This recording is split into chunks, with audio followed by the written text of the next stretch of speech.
My name is Anthony Aboud. I am the Deputy Head of Equities at Perpetual. I am the Portfolio Manager for the Industrial Share Fund, the Share Plus, and also the Pure Equity Alpha Fund. I joined Perpetual in 2012, where I started as an analyst. I sort of helped out on the Share Plus Fund, as well as we launched the Pure Equity Alpha Fund at that point in time. What it means to take a short position is essentially I'm borrowing stock from a prime broker, and with the idea that I will buy it back at some point in the future. The idea is that I'll buy it at a lower price, in which case I will generate a profit, but it doesn't always work that way. Why does this benefit a long-short strategy? Well, the idea is that for a long-short strategy, is not only are you trying to generate alpha on the long side of the portfolio, but if you see an opportunity where you think the share price is going to fall, you can actually generate absolute return and alpha from picking that stock falling. Why I think a long-short strategy is relevant is I feel that over a long period of time, the market's generally gravitated upwards. That may not be the case going forward. And so we feel that if you can generate returns both from the long positions and your short positions, it's possible in a market which goes flat to down that you can generate return. But it's not without risk. Shorting is quite a risky strategy. I wouldn't try it at home. What you get is that you can only make 100% on your if it's a winning position, but you can lose multiples of money if it goes against you. So therefore, you need to be really tight on risk management when you're looking at the short side of the portfolio. When we're looking to short, we're looking for red flags, and what we mean by that is that we believe that either consciously or subconsciously, management teams know problems ahead of the rest of the market. So we're analysing their behaviour to work out whether there's troubles afoot.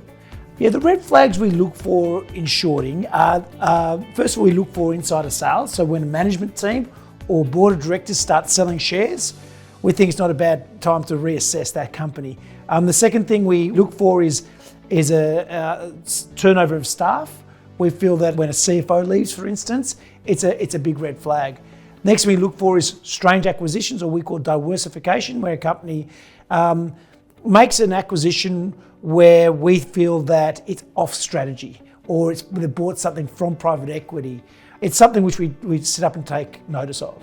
Then there's some behavioural attributes of a CEO. CEO's in the paper every second day, talking about how things are going. Just go run your business, or a CEO who berates analysts who've got a sell recommendation. Then we look from an accounting perspective. We've got the ability through our team of analysts to spend a lot of time on the accounts, and when a company presents earnings which are better than actual real earnings, then that for us is a red flag. And finally, if the company's got a strategic review or changing strategy every 6 months, that's a red flag, because we sort of companies don't change every 6 months. The key features of the Perpetual Share Plus Long Short Fund are, first of all, it's part of Perpetual and everything which comes with that. With the long history of running money Perpetual has had over the last 50 years plus, with the current deep analyst team who forensically go through the market and find good opportunities, and then do detailed due diligence to be able to take advantage of those opportunities in the Australian market. The second key feature is the fundamental analysis, which is done. There's a fundamental value long-short fund, which not many of them are around. And we look at things from a fundamental basis. We've got a process in place where we focus on quality and value, where we filter out companies which got too much debt or poor management or unsustainable. The third feature is the fact that it's got the ability to short. And with that, you've got a manager who's been shorting for almost 20 years, which is a big advantage when it comes to tricky markets.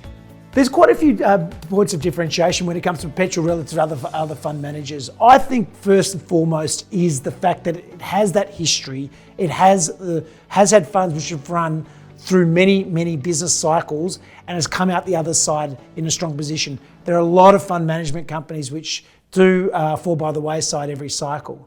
The second thing is that we've managed succession extremely well. I believe one of the most difficult things of funds management over time is managing from one head of equities to the next.